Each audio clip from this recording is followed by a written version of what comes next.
Why the attack penalty?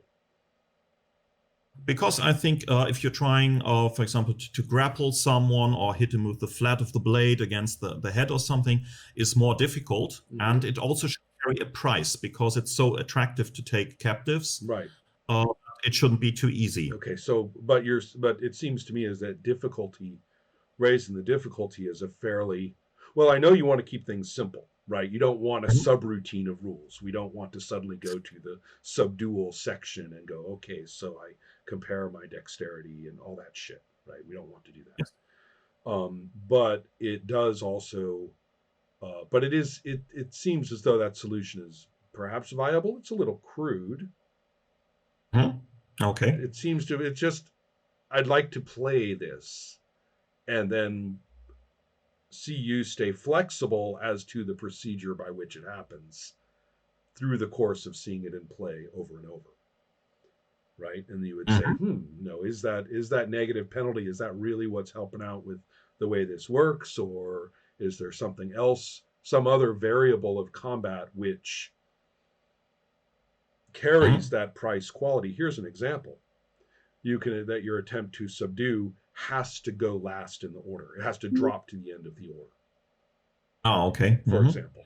But no penalty to the strike, but you have to maneuver to it. You give up whatever, you give up your opportunity to get in there quick and hard because of that.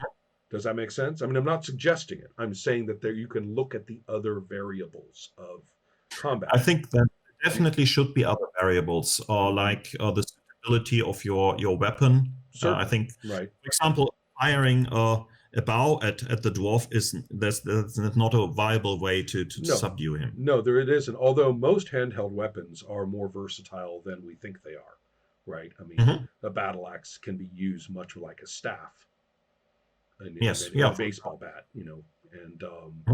and people, there are all sorts of things. I mean, anybody who studies the older swordsmanship or even glances at anything about it suddenly realizes just how much hitting the other person is involved, right? As opposed to slicing them. You hit them a lot. So it's it's a piece of that. I mean, actually, when you read the older literature, like the Mallory stuff based on jousting and things like that, or the tournament style combat of the 1400s, a lot of the time somebody is knocked sprawling and defeated. Yes. And okay. what does this mean, right? What does this mean? If you're, I roll a hit, I do this much damage with my sword. What does that mean? And it takes a little bit to remember that, body blocking, tripping, and basically what you and I would think of as basic judo.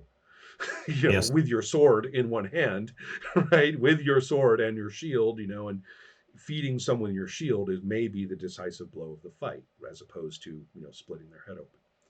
So these are, I think, thorny questions. What to do when players want to trip, to grapple, and so on. And I'm largely retreating into abstraction with the 1 minute combat round, which is fantastic. Yeah, go on.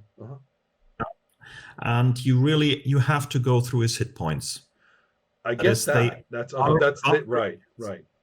Violence or violent killing and violent subdual. So you have to go through them, really. So no sidestepping it by saying I grapple.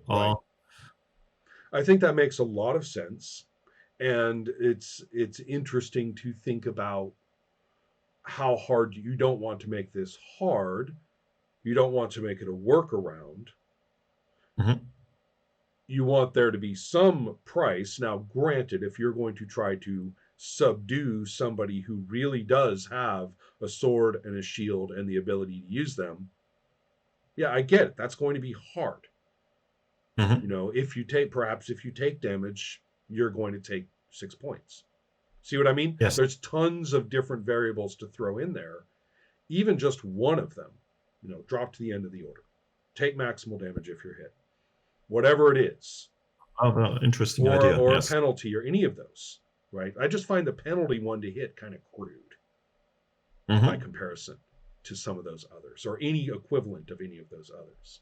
Pick one of those, and all of a sudden, subdual becomes a viable tactic and a different thing to do in a variety of ways, not just a Hmm. workaround or the same old, same old. And Yes. you're right about the minute. I mean, that solves. It's not a retreat; it's a solution, like in a very positive sense of the word solution. I think, Okay. yeah. I love many games with moment to moment to moment action, but the rabbit hole you can go down is well known. Mm. So Yes. okay, if we So once you've okay, go ahead. knocked him, yeah, Yeah, once you've knocked him out, uh, first thing to note is that half of your hit points from a recent fight will be regenerated if right. you have some Hmm. and some care. So he will be back to 50% hit points quite quickly. Right. Okay. Hmm. That That's also goes for player characters, of familiar course.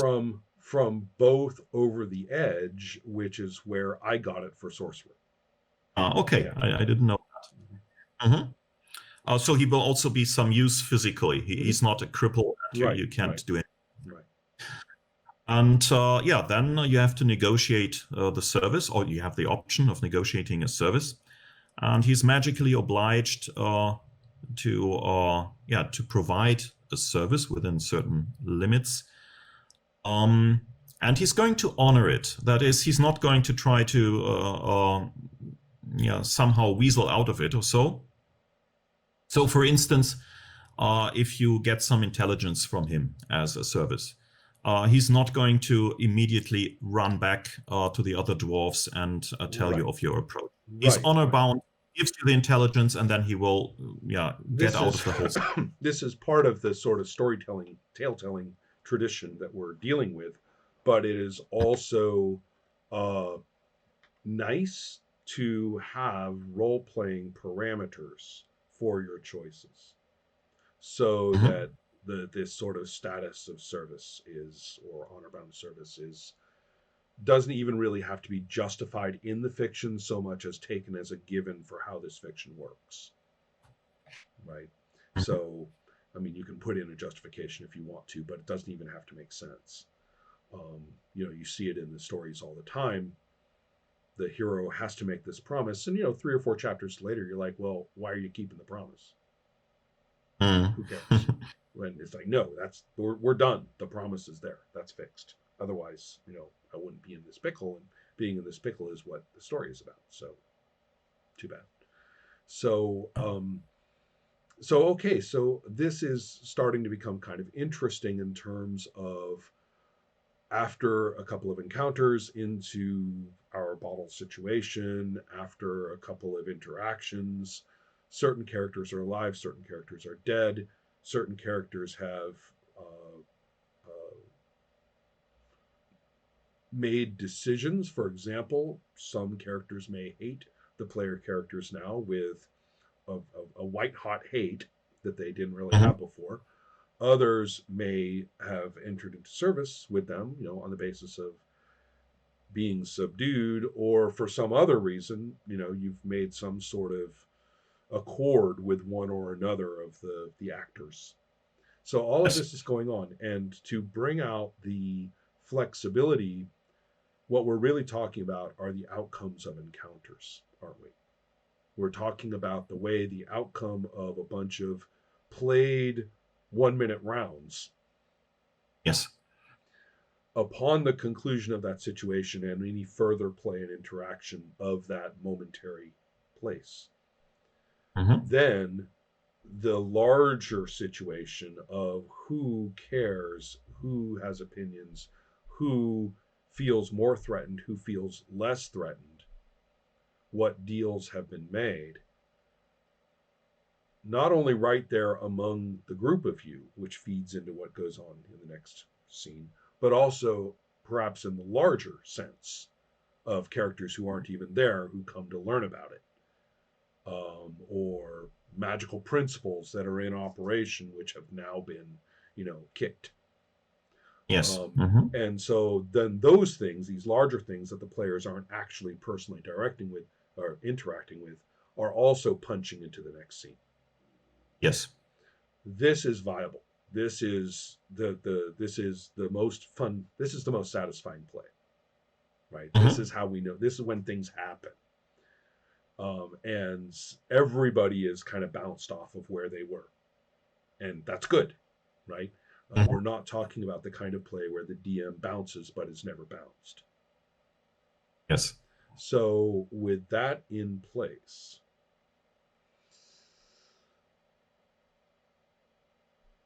how evident is that to the people playing? And let's get kind of past the learning curve. So let's get past the idea that you're trying to teach it to a bunch of people who are largely confused or at the best simply open to learning it. Let's get past that. Let's get to the point where we're dealing with people who are reasonably familiar with how we're going to do this. That's when I ask, what are the procedures by which those dynamic elements are brought in as unknown elements? Do we just know that every single NPC is available for interaction given varying starting levels of hostility? Do we just know that?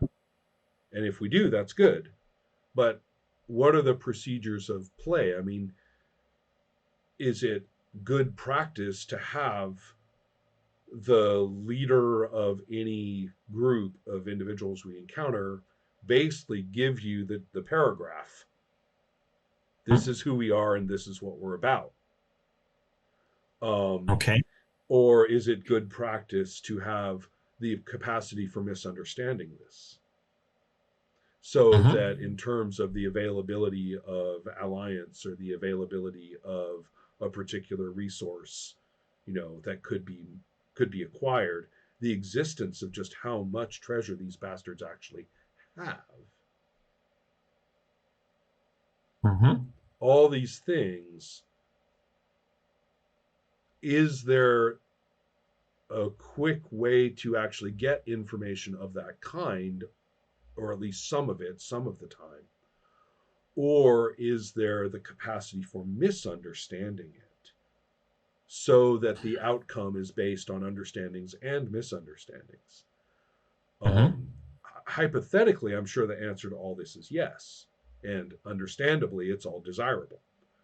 The question is, given the fact that you are no longer teaching people, let's get out of that mindset. What is done so that that occurs? And I have really given thought to that. For example, as you say, misunderstandings, things like that, false impressions. They should factor in, right? I mean, those should be factors, especially the capacity to get it, to say, oh, well, these guys are like this. We understand this group of dwarves. And either you understand that there's no talking to them, we have to kill them, or you understand that there's room to, set up a better interaction here that could still benefit me, glory-wise.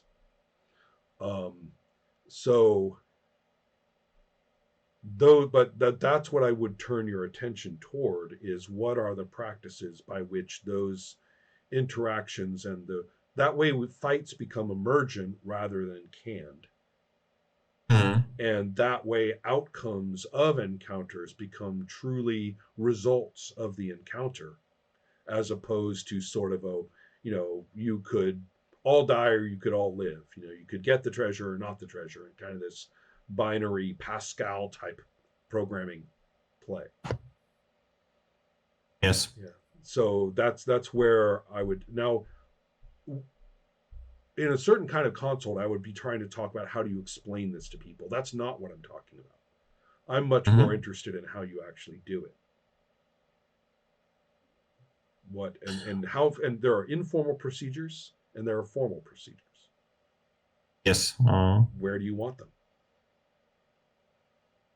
I think I have some informal procedures, but these are still somewhat in flux, and That's your design space right now, don't you think? yeah, could be. Yes.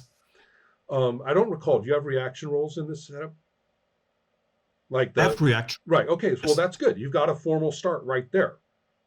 Yeah, that's the starting point. Right. The question, if some creature is unfriendly, what can you do?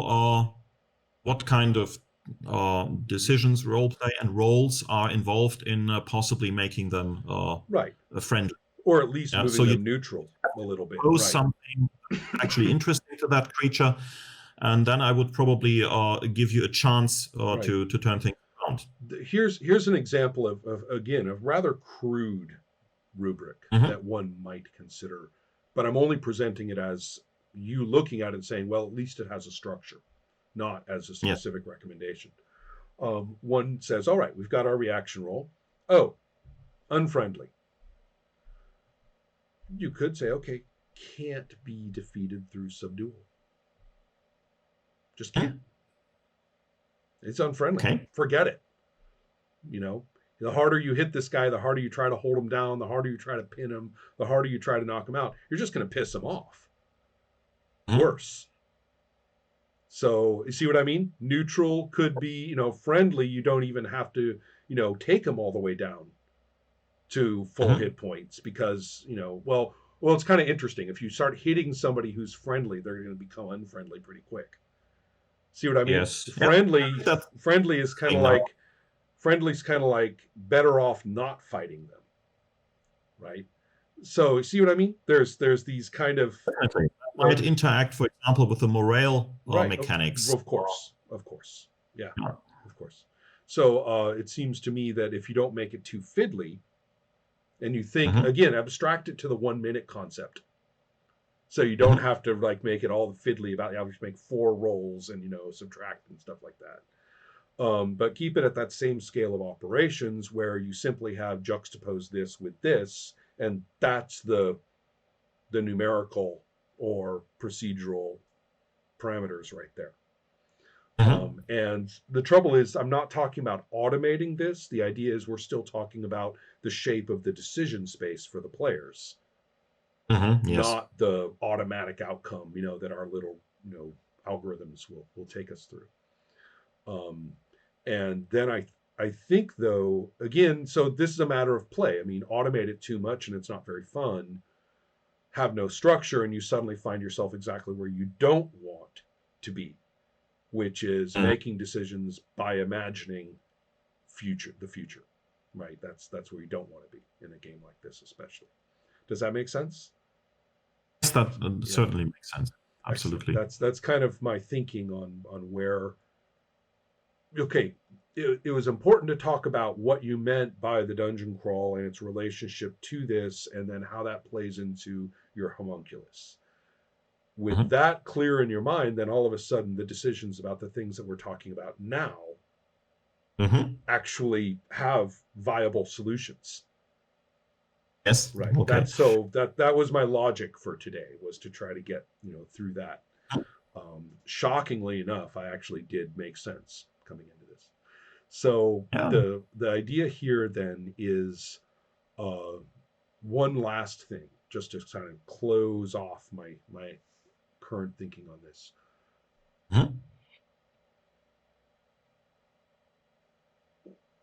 What, in your sense, is the 7th level effect? Is it? I think you may have mentioned this. Is this retirement of the character? Is that what 7th level does for you? Yes. Okay. Technically, it's possible to go farther. Yeah. But it's the level at which you can certainly retire, and I would certainly suggest this to the players, that this is the point where we retire your character into an NPC, and maybe for some special quest you might come back, or if everyone really wants to send their high-level characters on some super quest or something, then maybe. But this is the end, the goal.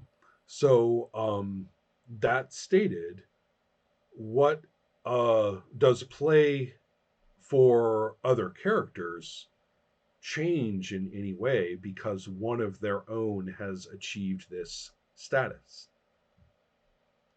Potentially. Mm-hmm. Is this a quantum shift of some kind in the nature of play now that we have one or more characters who have made the grade or have achieved all that was in the parameters of anything to do when they Yeah. started? I actually have no experience with this. Mm-hmm. While I have a D&D campaign where people build their own castles Right. towards the Right. end, Mm-hmm. that petered out at some point. Mm-hmm. So I don't quite know what to expect, whether they become Right. effectively some kind of NPC, possibly giving quests to others. Yeah, That or other things. I mean, or just a parameter of the larger backdrop of some kind. Mhm, Over formalizing it is not really what I'm aiming at, but mhm. to recognize that there's potential there that gives a shape, a sense of larger scale, kind of. I hate the words chapters and arcs for this. They go off into strange places, but the idea that you do have punctuation, that's a better word. You Mhm. have punctuation and the next sentence is somewhat different. Yeah, I think Right. that should be at least a formal retirement, Mm-hmm. something. Yeah, Mm-hmm. something that is, And and then then, not these mhm. just campaigns where we just say it just goes on and on Right. until we see. And so it's kind of nice to think that our play takes on a different flavor or a different set of relations to the backdrop, even though I'm still third level.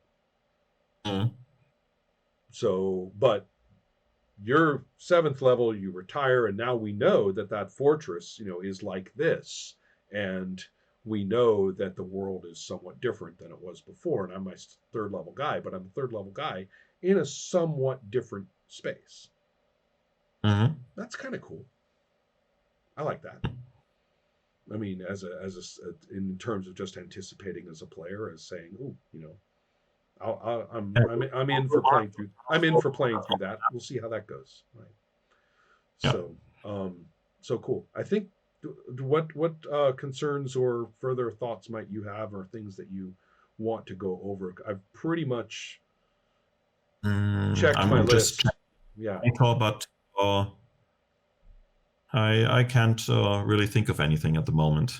which is either good or bad. So, But definitely, please feel free, to follow up with other anything that comes to mind from what we've talked about or seems like something we missed. Is mhm. certainly totally available for further discussion. Now, So this has been very, very profitable, and I'm of really glad course, to hear if that. there's Hmm. anything else coming up, Hmm. I'll contact you, and Excellent, we'll see at a play. excellent. Well, it's been a pleasure, and I will look forward to talking with you further. So take care. Yeah. Okay.